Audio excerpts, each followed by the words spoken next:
Hello，歡迎大家收睇金金貓模型。今集嘅主題呢，我想鬥好耐噶啦，一直都冇機會，就係 RG EVA 啊。由於今年高達嘅話題之作 G-Crush 嘅出現，令我終於有機會啦。今次動畫嘅劇本係由新世紀福音戰士之父庵野秀明成個團隊去製作嘅，所以呢部主角機嘅外形係完全顛覆所有歷代高達嘅傳統設計。Turn A 高達終於都可以讓位啦。咁我買入嘅 HG GQX 呢係第二批，大約3月嗰陣買入，售價就係165蚊，而家就大約145蚊啦。咁但係就唔係成日喺模型鋪見得到嘅。至於 RG 初號機2020年推出，呢一盒係 DX 版，咁包括輸送台同埋 AT 力場，係我嘅親人免費借出嘅。咁喺呢度要再一次多謝佢，咁令我得以拍攝一集陪你青山積系列嘅。距離上一集呢，原來都已經有半年嘅時間啦。咁點解我要咁樣做一個比較呢？有好多朋友一開始，包括我在內，見到 GQX 呢，都有一種感覺，就係非常有初號機嘅影子。咁但係又唔係完全似喎。所以今集我就決定以一個比較嘅方式去睇一睇外形上係咪真係咁似呢？希望大家會中意今集嘅陪你青山積啦。咁記得俾 like 同埋留言，最好就係分享俾有興趣嘅朋友收睇。咁我係先砌好咗 RG 初號機嘅，一如以往都係簡單嘅滲線同埋打磨，大約用咗1日嘅時間就完成。今次綠色嘅熒光件，我係有用拋光棒拋光嘅，當然就唔係因為拋咗光就會有熒光效果啦嚇。另外啦，我係用咗副廠水貼嘅。呢一部 G-Crush 咁亦都同初號機一樣嘅製作方法，唯一唔同就係冇用拋光棒拋光。呢一盒 HG 嘅關節設計同埋佢嘅可動又係點樣嘅呢？大家慢慢繼續收睇落去啦。首先比較一下兩者嘅高度啦。大家可能即刻講：哇，初號機高 GQX 咁多嘅？咁各位冇睇錯啊！喺比例1:144之下，兩者最大嘅差別就係呢度啦。比較一下頭部嘅外形啦，我覺得 GQX 係散發出一股 EVA 嘅味道出嚟嘅。各位師兄都知道，初號機係可以開口變成暴走狀態嘅。頭部嘅可動簡單試一試俾大家睇啦。其實我就唔係好中意拍可動嘅，咁因為大家都知啦。不過都要滿足一下部分朋友嘅要求嘅。GQX 嘅低頭狀態，抬頭嘅角度都幾勁嘅。頭部嘅旋轉就唔會俾身體嘅分件干涉得到嘅。我係會先砌初號機嘅頭部嘅。紅色件嘅上下顎牙齒，我係有用金燈 Marker EX 銀色補色嘅，咁樣步驟開口先至好睇噶嘛。但係就真係好考起我嘅老花眼啊！至於頭上嘅角有2款俾大家揀，一款就係成型件，而另外一款就需要用綠色貼紙補色嘅。咁各位可以跟照自己嘅喜好揀啦。初號機嘅頭部由14件分件組成，咁砌嘅過程就冇乜嘢特別要留意嘅地方，除咗頭先提及嘅牙齒之外，成個頭部都係完美分析噶啦。提一提大家，牙齒最好係喺未砌之前上色啊，唔係嘅話件同件之間係會有干涉嘅。接住落嚟嘅 GQX 頭部，我拎一個生鏽咗而銀仔車都唔收嘅91年2毫子作一個比較。大家可以見到大部分零件都係非常之細嘅，所以又係考大家老花眼嘅時間啦。今次 Bandai 就透過用2個頭部嚟作一個狀態轉換，2款狀態嘅分件上亦都有一啲分別嘅。正常狀態下嘅頭部組裝有一點要注意，就係呢一件灰色件要慢慢撳入去白色嘅組件裡面嘅，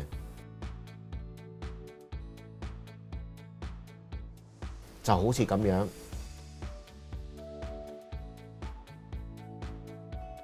跟住再將個眼呢合上去就非常穩陣啦。其他嘅分件只要注意一下方向就可以將個頭完成啦。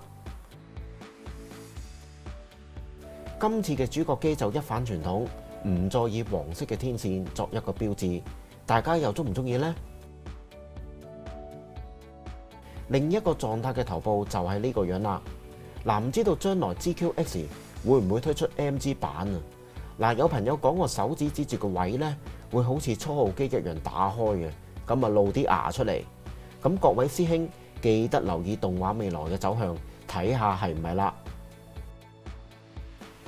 初號機嘅身體分件係有71件嘅，呢幾件可以分為 A、B、C 3個部分嘅身體尾龍骨分件啊，外形係好似嘅，千祈唔好將佢哋撈亂啊！呢3件灰色外甲件呢，外形係近乎一樣，唯一唔同就係背面嘅接口啦。頸部嘅組裝有一點要注意，說明書有講到件同件之間呢係要確定一啲狀態先至好砌下一步嘅，就係呢個位啦。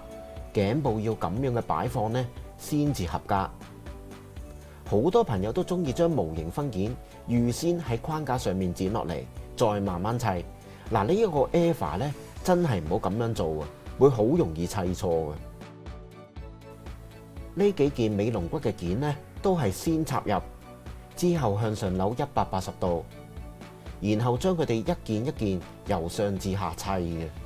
咁我試過外甲係砌錯咗，要拆呢都幾考功夫嘅，所以呢幾件尾龍骨一定要細心留意砌嘅方向同埋次序。砌完啦，可動就係咁樣嘅，係會有向後彎嘅效果嘅。至於初號機嘅腰部就同高達唔一樣啦，係連接身體嚟砌嘅。跟住將呢啲組合咗嘅零件，好似咁樣套落去，之後向後扭，先至係正確嘅安裝。咁我示範一個唔啱嘅方法，係完全裝唔到㗎吓。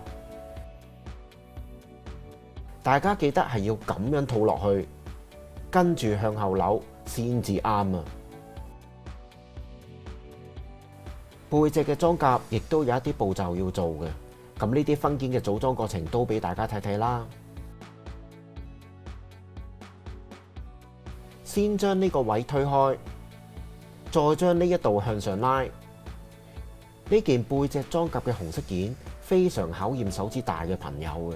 咁啊，建議用牙籤輔助一下，先至可以完全裝入身體裏面嘅。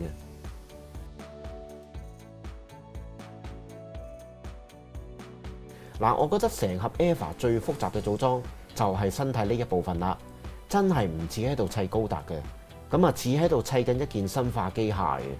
有好多分件，頭先大家都見到係非常似嘅，所以我勸各位真係要一件一件剪落嚟。砌好先至再處理下一件。至於新世紀福音戰士係喺96年出現嘅，咁出年2026年就係30週年紀念，咁嗰陣又會有啲乜嘢特別嘢發生呢？定係而家推出嘅 GQX 係一個前奏嚟呢？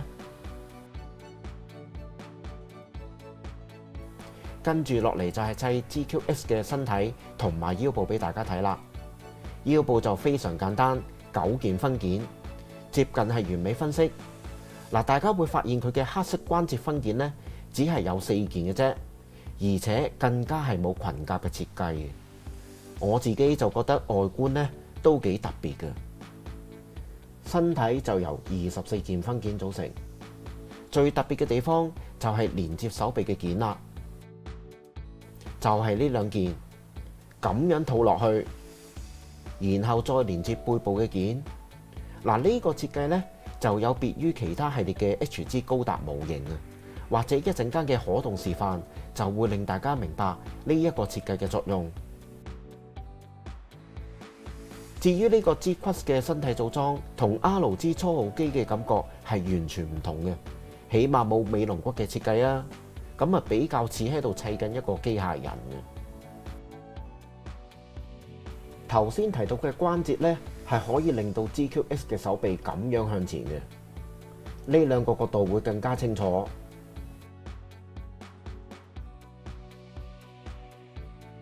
哇！究竟幾時先至有 MS 俾我食啊？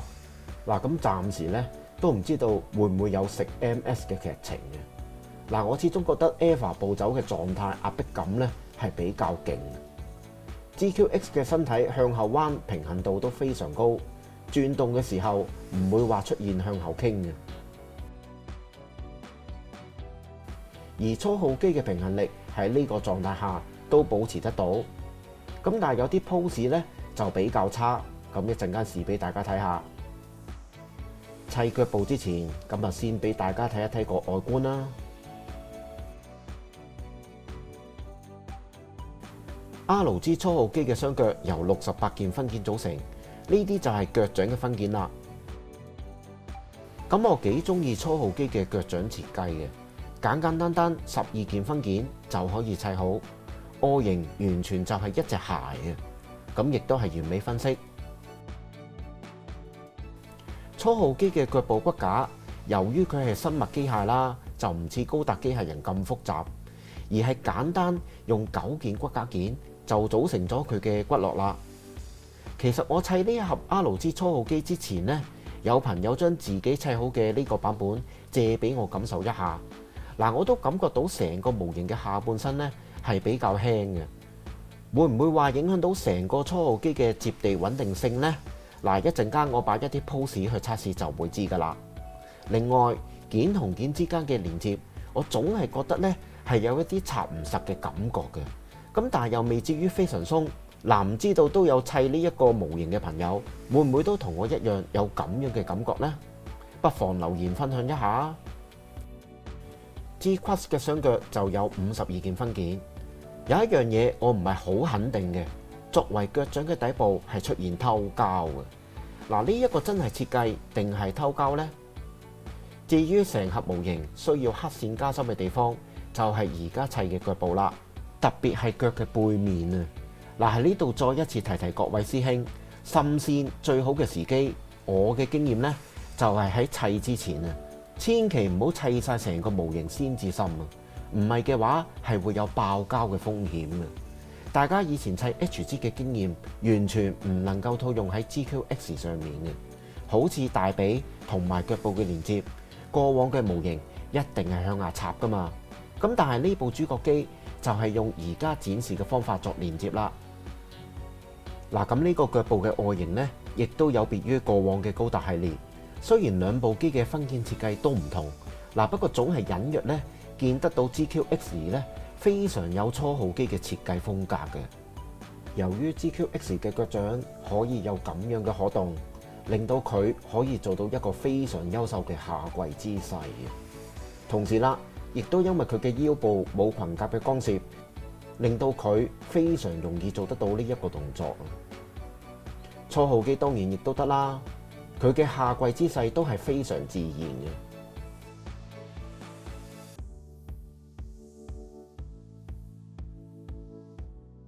EVA 就係人造人間啦，咁腳掌就似足一個人嘅屈曲可動啦。兩個擺埋一齊，咁各位認為邊個下跪姿勢係好啲呢？頭先有提過啦，究竟初號機嘅接地穩唔穩陣呢？呢個就係答案啦。好多時候都要慢慢去調校先至企得穩嘅，咁算係呢個 EVA 嘅一個缺點。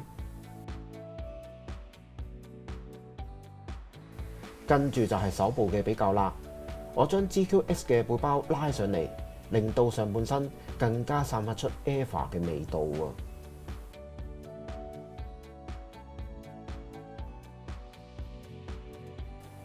初號機嘅雙手由53件分件組成，當中包括手型同埋膊頭甲嘅分件。手部嘅組裝就真係比較簡單啦。骨架嘅設計有啲似咧喺度砌 HG 高達模型啊！講咗咁耐啦，嗱，大家中唔中意初號機啊？當年香港播放嘅電視台就係 ATV， 播放嘅時間好似係喺晚上7點後。嗱，當時屋企人咧就唔係太中意睇 ATV 嘅，而且仲要係卡通片，所以我係冇機會去收睇《新世紀福音戰士》嘅。嗱，雖然我就冇完全睇過，咁但係有一個片段呢，我直到而家都係非常深刻嘅，就係明日香嘅2號機俾白色量產機分屍嗰一幕啊！我到而家都係唔敢睇嘅。咁希望 GQX 真係唔好有呢啲畫面。始終 Bandai 都係想以一個 If 嘅世界嚟吸引新一代去接觸宇宙世紀嘅。如果高達真係會暴走，相信又會有一番熱議㗎啦。嗱，我覺得呢一套新高達動畫暫時算係成功嘅。除咗用咗一啲舊嘅經典戰鬥畫面同埋過場嚟作一個角色轉換嘅版本之外呢，咁亦都吸引好多我哋呢啲老餅嘅目光。未來嘅日子仲會唔會再有更顛覆嘅情節同埋機體出現呢？嗱，各位就拭目以待啦。唯一同 EVA 唔同嘅部分就係 GQX 有核戰機背包嘅設計，22件分件就係組合嘅數量，絕對唔難砌。各位會留意到佢嘅外形同埋分件設計係有別於我哋認知嘅宇宙世紀系列高達核戰機嘅，用嚟推進嘅噴射氣嘴係冇嘅。嗱，呢一部分就真係有啲似生物機械嘅感覺啦。成個外形就係咁樣。嗱，我相信有好多師兄都接受唔到佢嘅設計嘅。咁點樣裝喺身體呢？首先將機頭掹落嚟，再將機翼向下拉，最後就好似咁樣插入個背脊啦。合體過程就有啲似海盜高達嘅。仲有配件未介紹埋啊！我會加埋一啲 pose 嚟作一個展示嘅。不過由於我未收睇 GQX， 所以武器嘅名稱我係唔肯定嘅。兩把有別於傳統高達嘅激光劍，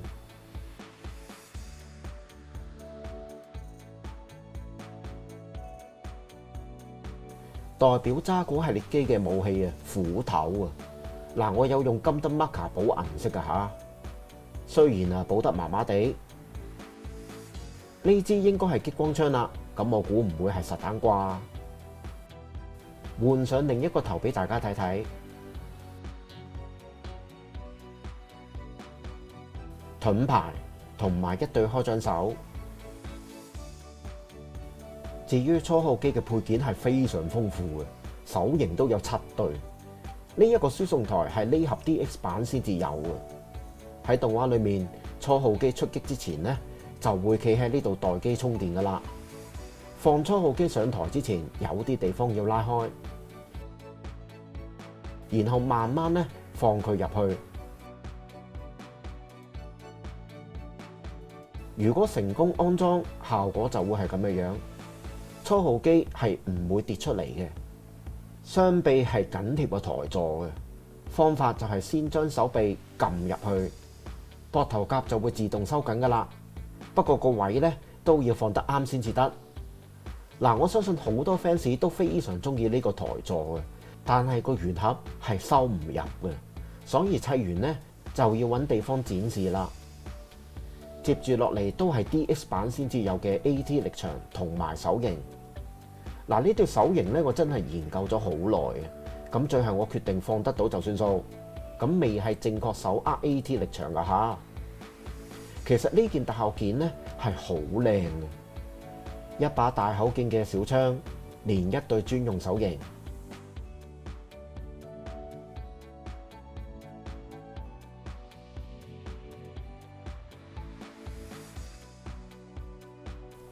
一對小刀連手型，一對握拳手，一對手刀嘅手型，再加上一對龍爪手啊！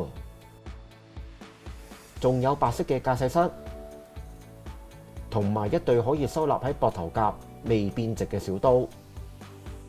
收納嘅方法就係咁樣，非常容易嘅啫。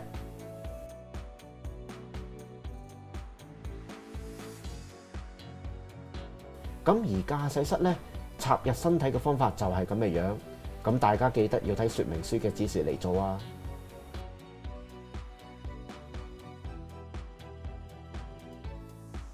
嚟一個總結啦，嗱，我希望大家睇完外形同埋分件嘅比較，會分得到兩部機究竟有乜嘢分別？係咪真係咁似呢？嗱，我自己就覺得喺外形上真係冇一處係相似嘅。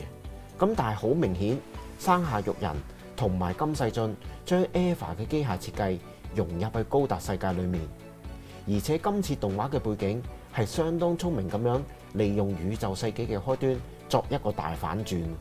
例如馬沙一開始上咗 RX-78嚟作一次真正嘅駕駛。